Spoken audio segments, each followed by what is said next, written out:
Magandang hapon sa inyong lahat. Recap lang natin yung laban ng dalawang Grandmaster sa Dama. Yung ginanap sa Bohol kung saan si Idol Willie yung nag-champion. Sa laban na yun na Game 4, para nakita ko parang panalo na si Kuya Willie, pero mukhang nagkamali yata siya ng dalawang tulak kaya tumabla. Nanalo pa rin siya sa buong laro pero tabla yung kalabasan ng laban mo sa Game 4 kasi yun nga, dalawang beses yung nagkamali sa tulak at hindi natin alam kung baka sa oras siguro.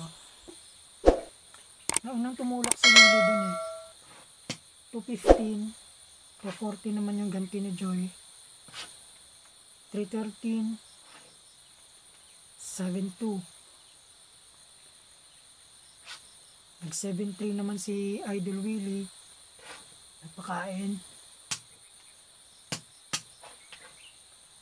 Umakyat si Willie dito. Tulak ni Joy 9-5. 313 naman kay Willie. 5-1. Alam ko yata nag 8-3.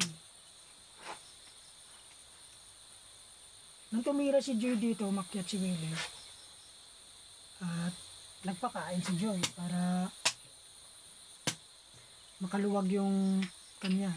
At dito tumulak si Willie doon. Nagto 14 naman si Joy. 10-6. 115. Nagpakain. Umatras si Willie. 6-2 naman yung tulak ni Joy. 9-5. Kung napapansin natin mga kadama, parehong maganda yung posisyon ng magkabila, yung kulay dilaw at saka kulay pula pa. Parang hindi talaga naiipit yung mga galaw nila Talaga ng mga master yung nakikita natin ngayon. At ayun yung tulak ni Joy. Nag 10-6. Dito naman si Willie sa 12-8. Nag 6-1. 7-2 naman yung ganti ni Willie. Nagpagitna.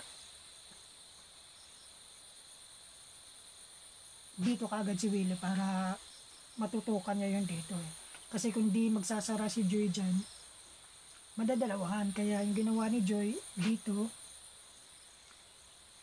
umatras naman si Willie. Mukhang alam na yata ni Willie itong laban na ito kaya siya nagpakain pabalik. Dito, yan.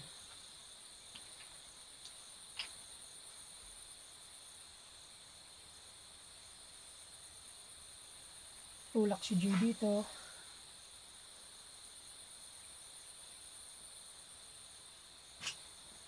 Then 6 naman yung counter ni Willie. At nag 6-1. Dito tumira si Willie sa gilid.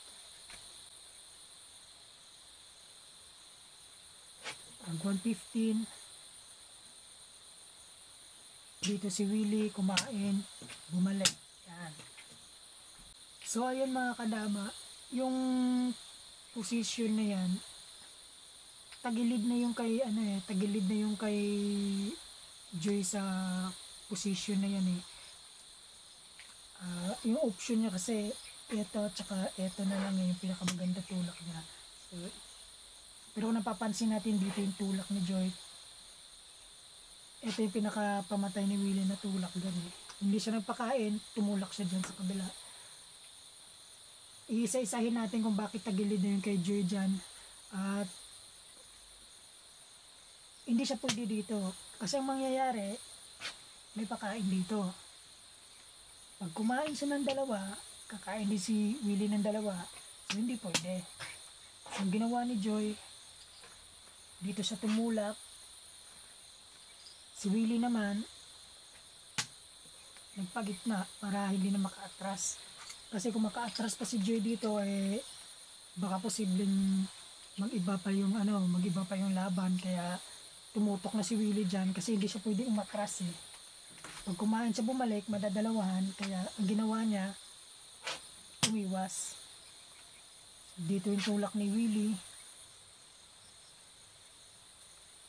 Tulak naman si Joy dito. So ayan, inipit na siya ni Willie dyan. Wala na siya mapuntahan kundi mag-sacrifice. Dalawang option niya eh. Dalawa yung pwede niyang daanan. Yung ditong dama. So siguro pinili niyang dumama dito sa may gitna. Kaya dito siya nagpakain. Kumain si Willie. Dito siya ngayon. Sa tagilid siya ng dalawang bato. Pero makakadama naman. Ang mangyari, hindi dinama ni Willie kasi pag dinamahan niya, may tabla eh. Kung dadama si Willie dito na si Joy. Ang mangyari, kung kakain si Willie, saan man niya ilagay, may pakain si Joy. So, ang ginawa ni Willie, hindi mo na siya dumama at tumulak mo na dito. Yan. Hindi pwede makadama si Joy dito kasi ang mangyayari, mamamatay. Pumunta ng gitna. Sumabay naman si Willie dyan. Ganyan.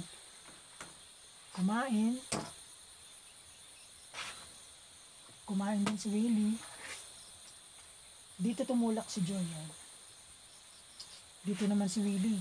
Kung napapansin natin mga kadama, yan yung mali ni Idol Willie kung bakit hindi niya nakita yun. Kasi sobrang obvious naman na patay na yung dama ni Joy. Kung napapansin natin, yung tulak ni Joy dito.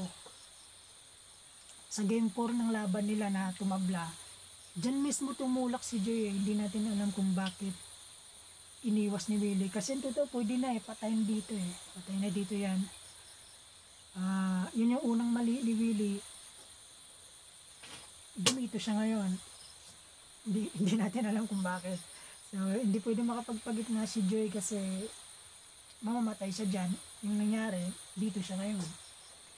At yung pangalawang mali na naman ni Idol Willie, pwede naman siya dito or pwede naman dito. Ito yung tinulak niya kaya nakatabla pa si Joy. So, ang ginawa ni Joy dyan, hinabol. Din dito, hindi na siya pwedeng takay. Ang gagawa niya, iwas na lang Iwas lang yung pwede niyang gawin. So, nagpakain yan si Joy sa kain.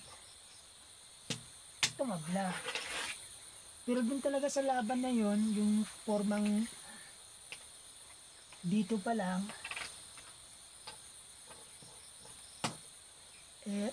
tapos na sana. Pero hindi natin alam kung bakit. So, nangyayari talaga yan kahit sinong Grandmaster. Sabagay si Idol Willie, tao lang naman yan. At nagkakamali din pero magaling pa rin kasi siya pa rin nag-champion sa Dama tournament ng Bohol. Saludo kami sa iyo Idol Willie.